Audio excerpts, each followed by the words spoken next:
Saudações! Do que vamos falar hoje? Olha, resumidamente a questão é: o que a depressão, a ansiedade, as dorgas, o identitarismo e os evangélicos têm em comum?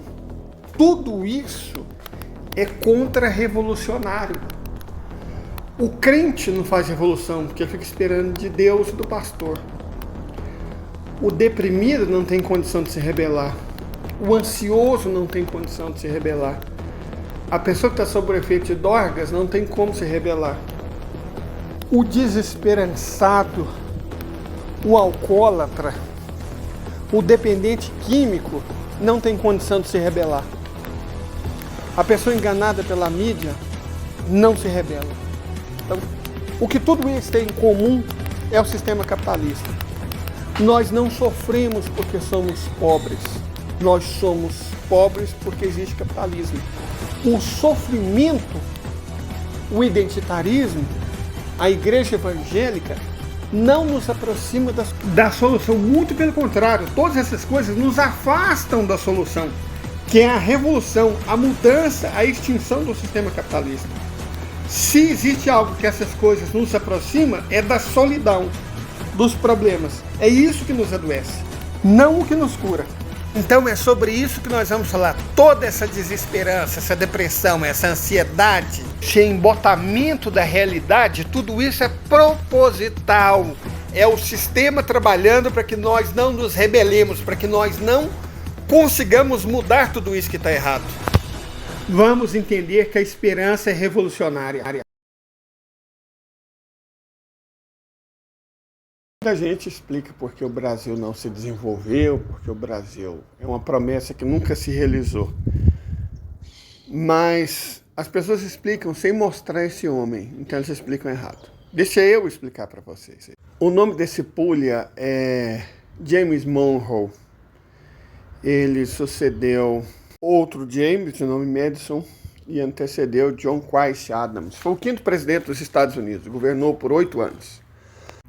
É um dos chamados pais fundadores da Era das Boas Intenções. James Monroe. Nas aulas superficiais de história, ele é o autor da doutrina Monroe, a América para os americanos. E é por essa doutrina, por esse país, por esse sistema, que nem o Brasil, nem nenhum país da América Latina é desenvolvido hoje. Ok? Capitalismo que chama. Agora dê uma olhada nesses sujeitos aqui conversando, vejam, isso na TV de um certo país. Os caras estão conversando na TV. não tem vergonha nenhuma, estão na TV.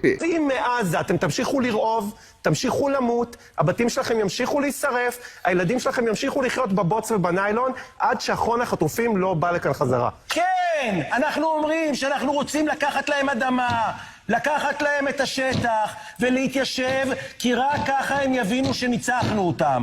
אני לא מרחם על העזתים האלה. אני לא חושב שיש מישהו במדינת ישראל, בארץ ישראל, שצריך לרחם על העזתים האלה. לא על מבוגרים, לא על קשישים, לא על צעירים ולא על ילדים. העזתים, מבחינתי שירעבו למוות, מה אכפת לי מהם? למה צריכים שיהיה לנו אכפת? Ações, Goiás 7h15 da manhã. E agora nós vamos fazer o que normalmente a gente faz, discutir casando geopolítica e economia política. Vou explicar a relação entre essas duas coisas que vocês viram. Que ontem eu ganhei peixe do seu Wagner. Estou indo levar para a dona mãe. Hoje nós vamos comer peixe. Bom, nenhum país da América Latina é desenvolvido. Nenhum. E nem será enquanto os Estados Unidos da América existirem. De falar sobre isso. Gente, não vai. Nós temos uma elite complicada, né? Entreguista, vendida, cliente. Uma classe média horrorosa. Mas como se alguma classe média do mundo fosse não horrorosa, né? Acho que é uma característica de ser classe média. Nossos pobres acham que são classe média, nossa classe média acha que é rica, nossos ricos acham que não são brasileiros. Mas não é uma coisa do Brasil. Nos tempos em que o PT destruiu o país, eu tive o privilégio de conhecer todos os países da América do Sul, menos as Guianas. E também o Panamá. Enfim, não é só o Brasil. Quem melhor descreveu isso foi um grande presidente mexicano chamado Lázaro Cárdenas. Lázaro Cárdenas, acho que ele foi presidente do México mais ou menos na década de 1920, uns 100 anos atrás. Ele falou algo que entrou para a história. Pobrecito de México, tan lejos de Dios, tan cercano a los Estados Unidos. Pobrezinho do México. Tão longe de Deus, tão perto dos Estados Unidos. Então, eu amo essas análises mais sociológicas do Brasil. Cara, eu sou apaixonado no Darcy Ribeiro, mas na real é isso, cara. E aí, em seguida, nós vimos um vídeo mostrando alguns israelenses falando sem pudor nenhum sobre o que eles esperavam que fosse feito com os palestinos. O palestino não viu um segundo de paz desde o início da colonização europeia, em 1948. Aí a gente pode linkar isso com o que está acontecendo no mundo. O problema, não somos nós ou não são os gazaítas. O problema nem mesmo são os americanos ou são os israelenses. O problema é o que funda Israel e o que funda os Estados Unidos. Os Estados Unidos foram fundados em cima do colonialismo. E o Estado de Israel também. Então o problema é o colonialismo. E o colonialismo está inserido em um contexto mais amplo chamado capitalismo. Então o nosso problema e o problema dos gazaítas é o mesmo. Capitalismo. Por que é muito importante eu falar sobre isso? Outra coisa interessante é que eu tenho idade, eu sou velho. Então, eu já vi algumas coisas acontecendo. Quando eu nasci, havia a União Soviética. Eu vi ela caindo. Eu sei que os estados não duram para sempre, nem os regimes, nem os sistemas. Eles acabam. Ou se acabam. E o que valeu para Moscou, vale para Washington. Por mais que Washington ache que não vale. Vale sim. Ok? Como assim, Duda? Problema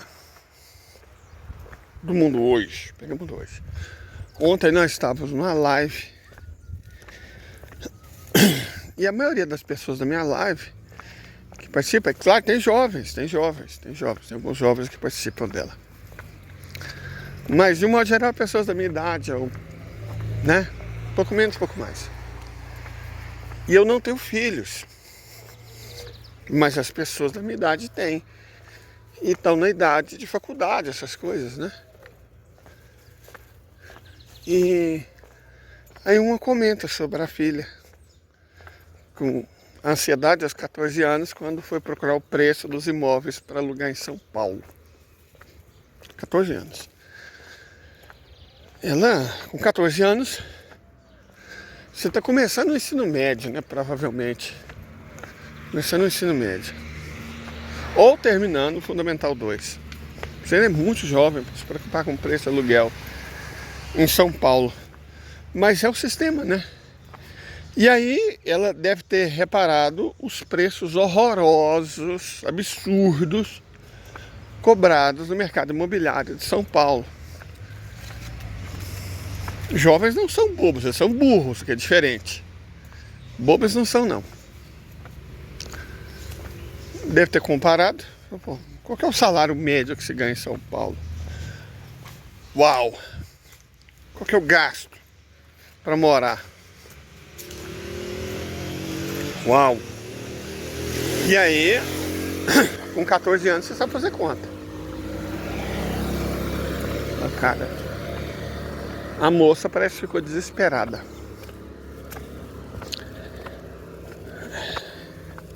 E o custo de um imóvel, não para alugar, para comprar. Aí com certeza ela ficou mais desesperada ainda. Cara, gente, obrigado, Deus. Meus amores voltaram. Bom.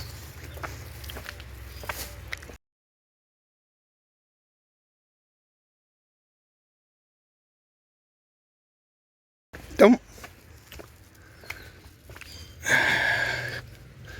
a moça entrou em parafuso. E a mãe, cara, você imagina a mãe, né?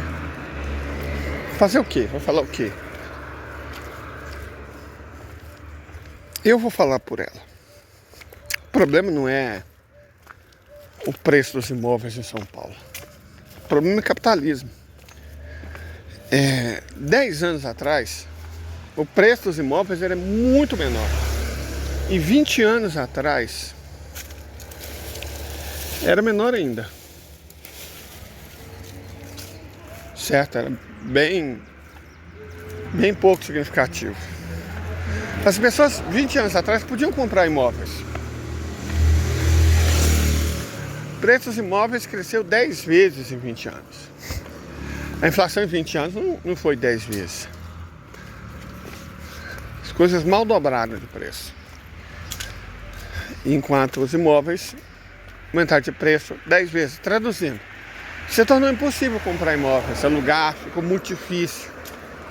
Porque nem de longe os salários acompanharam. Os salários cresceram um pouco em 10 anos. A renda do brasileiro cresceu um pouco em 10 anos. Mas os aluguéis e o custo dos imóveis explodiram. E aí o que é isso? Isso é capitalismo. O setor imobiliário, eu já fiz vários vídeos sobre isso. O setor imobiliário, ele está deslocado da construção civil, da indústria da construção civil, no capitalismo. Hoje é uma maneira de você ganhar dinheiro.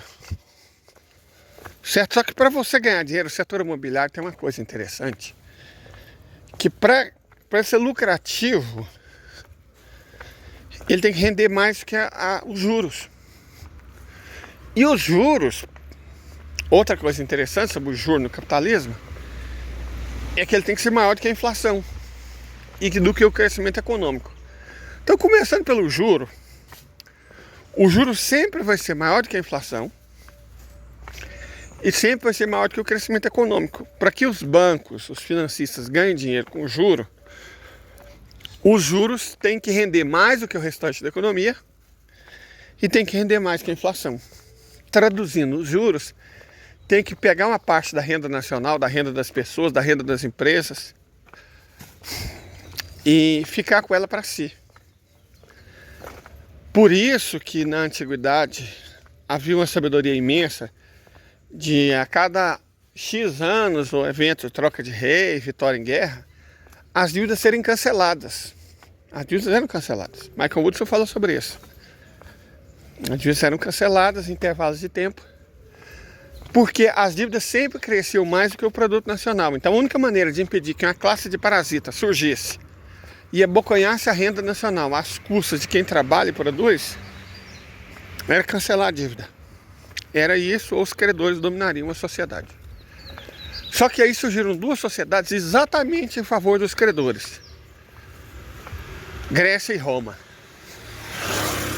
Na Grécia, e principalmente em Roma, a dívida não era cancelada, muito pelo contrário. As pessoas eram escravizadas pela dívida.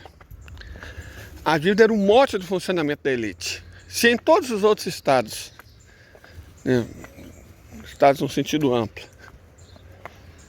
os reis, os governantes faziam o possível para impedir que essa classe de parasitas assumisse o controle da sociedade, nas cidades-estados gregas e sobretudo em Roma, esses parasitas assumiram o controle da sociedade. E aí a gente teve escravidão por dívida. Lembrando, ontem mesmo eu falei, cara, a escravização, diferente do que esses liberais falam, ela não é um fenômeno universal, não. É no sentido que existiu no mundo inteiro em todas as épocas. Mas ela sempre foi marginal. A China, por exemplo, a China não conheceu a escravidão.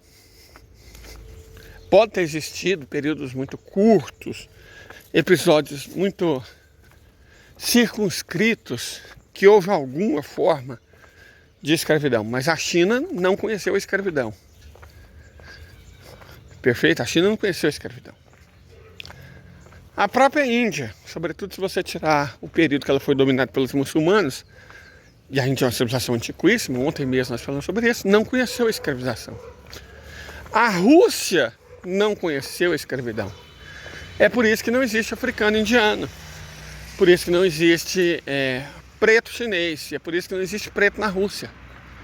Porque os negros foram levados para o mundo como escravos. Então, se o mundo não conheceu a escravização, não vai ter negro. A escravização é inerente ao capitalismo, à civilização ocidental, embora tenha sido praticada sob uma forma um tanto diluída pelos muçulmanos, árabes em particular, turcos também. Mas ela tinha outra característica. Então não é que o mundo inteiro conhece a escravidão. Ela existia na África. Sim, existia. Também de maneira marginal. Ela cresceu na África por conta da demanda. Ora, se escravizando povos mais fracos você ganha dinheiro, você ganha recursos, então vamos fazer isso. Aconteceu na África. Quando você fala assim, ó, a África conheceu a escravização também. Muitos defensores do liberalismo e racistas, fachos, né? Falar, a África também tinha escravos, sim, mas não antes da Europa. E o norte da África não antes dos muçulmanos. Tem que ser honesto. A melhor maneira de combater essa gente é sendo honesto. Dizer a verdade, eles não suportam a verdade. Por isso que eles escondem. A imprensa foi criada exatamente para isso. Para esconder a verdade. A função da imprensa não é mentir, ela mente. Mas essa não é a função principal dela. A função principal dela é esconder a verdade. Muito mais do que mentir, é esconder a verdade. Perfeito? Nesse sentido, vamos mostrar a verdade aqui. O Ocidente, a civilização ocidental, aquela coisa que surge em 1415, com a tomada de Ceuta pelos portugueses, o Ocidente sempre se baseou na escravização, no roubo, na pilhagem, na expropriação, no genocídio, na pirataria, ou seja, em roubar aquilo que não te pertence. Inclusive a vida dos outros, a propriedade dos outros, a terra dos outros, a liberdade dos outros. E é interessante que o capitalismo, ao mesmo tempo que falava em liberdade, roubava ela. Ao mesmo tempo que falava em respeito à propriedade, não a respeitava. A hipocrisia, acho que Jesus antecipou o capitalismo. Ele lidava bem com os pecadores. A única pessoa que a gente tem certeza que está no céu é um ladrão. Porque o próprio Jesus disse, todo o restante é especulação. Mas Jesus falou, cara, hoje você vai estar no paraíso comigo. Para um ladrão. E ele tinha uma boa relação com putas também. Tem altas histórias dele com putas. Uma que estava para ser apedrejada por um bando de macho escroto. Uma que estava no poço pegando água. Então Jesus não tinha problema com puta, com ladrão, com doido. Jesus não tinha... Sabe com quem Jesus tinha problema? Ele até com religioso, pra você ver o nível da grandeza, até com religioso Jesus convivia. Mas ele tinha problema com os hipócritas. Hipócritas. Eu tenho 2 dicionários de grego em casa. Um de koiné, que é o grego clássico, antigo, e um de demótico, que é o grego moderno.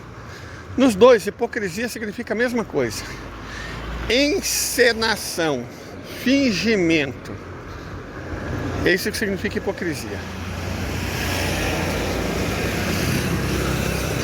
E aí os caras lutam por liberdade, igualdade e fraternidade na França e escravizam gente no Haiti. Escreve que todas as pessoas são criadas iguais e dotadas pelo Criador de certos direitos inalienáveis. O direito à vida, tal. A liberdade, tal. E escravizam negros e roubam terra de índios. Quer dizer, todos são iguais, menos as mulheres, os indígenas e os negros. Os caras escrevem no pedestal da estátua: vinde a mim os desesperançados, os famintos, os humilhados pelo mundo. E tá lá a fronteira do México. Tá lá o próprio México, que foi tomado por eles depois desse, né? Então são hipócritas. Na verdade, o Vietnã, cara, os vietnamitas, na guerra do Vietnã, eles sortavam cartazes falando para os soldados negros: cara, você realmente vai lutar por esses brancos? Muhammad Ali tem uma fala lendária que ele fala sobre isso. Eu vou lutar com os vietnamitas por quê? O que eles fizeram contra mim? Tem que lutar contra vocês. E os vietnamitas lembravam os soldados, deixavam mensagem em inglês: cara, você é preto, por que você está lutando por eles? Você sabe o que vai acontecer quando você chegar nos Estados Unidos? E, ironicamente, tem um museu dedicado à Guerra do Vietnã. Morreram mais de 2 milhões de vietnamitas, né? Tem um museu. E na entrada, você lê a Declaração de Independência dos Estados Unidos. O documento que tem na entrada do Museu da Guerra do Vietnã não é do Ho Chi Minh. Não. Não é do Ngo Van Dien. Não. É a Declaração de Independência dos Estados Unidos.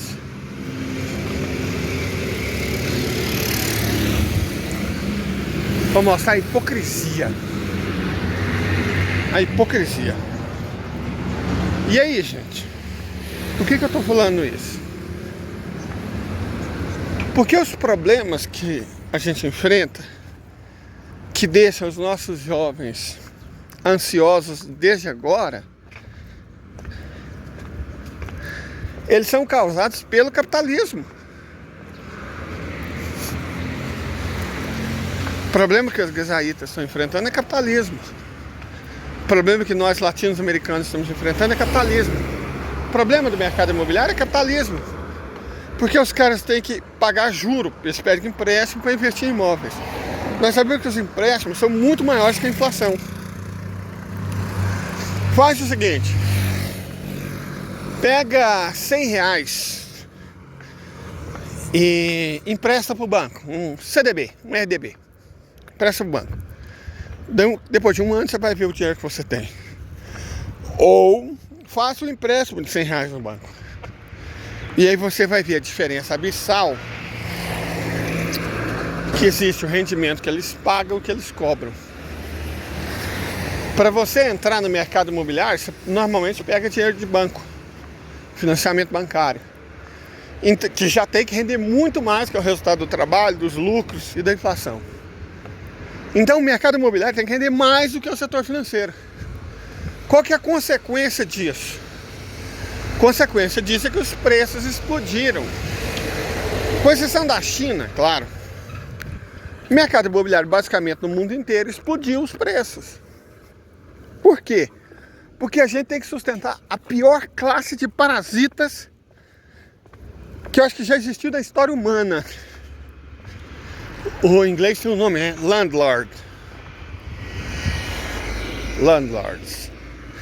São os piores tipos de parasita que já existiram. Landlords.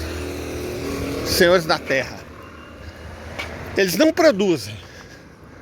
Eles não estão conectados com a indústria da construção civil. Eles não estão preocupados com as pessoas terem onde e como viver. O que eles querem é lucrar. E eles têm que lucrar mais que os bancos, que têm que lucrar muito mais do que o trabalho.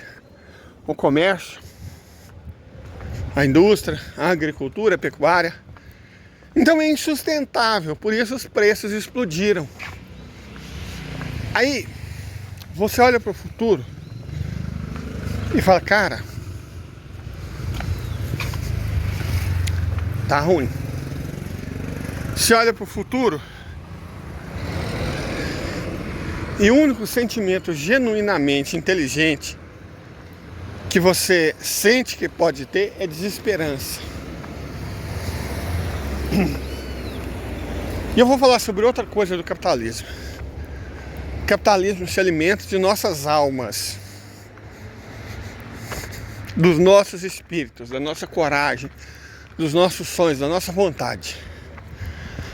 A sociedade capitalista, a mídia, a imprensa, o sistema é feito para nos deixar ansiosos, deprimidos. As sociedades capitalistas consomem o que? Os 98, 99% de todas as drogas do mundo. Vou dar um exemplo que você tem números fáceis dos Estados Unidos. Você pega o tipo de droga que mais mata nesse planeta. Droga pesada, não estou falando de álcool não, que por isso não é proibido no mundo islâmico. E em muitos estados da China, perdão, da Índia, né? E em Botsuana também é proibido. Muita sabedoria. Mas vamos falar de drogas pesadas. A droga mais pesada que tem no mundo são os opiáceos. Os Estados Unidos têm 5% da população humana. E 80% das mortes por overdose de opiáceo do planeta estão nos Estados Unidos. Eles culpam a China, culpam os cartéis mexicanos, culpam a Colômbia. Eles só não culpam eles mesmos. Culpam as vítimas, é isso que eles culpam. Eles só não culpam o sistema que produziu isso, é o capitalismo. Deixa eu só comprar meu biscoitinho e já volto, gente. Pronto, comprei pão por bando. Eu tô levando pão e peixe. Me sinto quase bíblico. Mas voltando ao assunto. Não, você pensar, eu tenho que ganhar muito dinheiro para conseguir comprar imóvel, para conseguir alugar imóvel, cara, você não vai vencer o sistema. Não interessa o quanto você ganhe. Os imóveis serão mais caros. Seu dinheiro não vai ser o suficiente. Não vai bastar. A solução não é individual.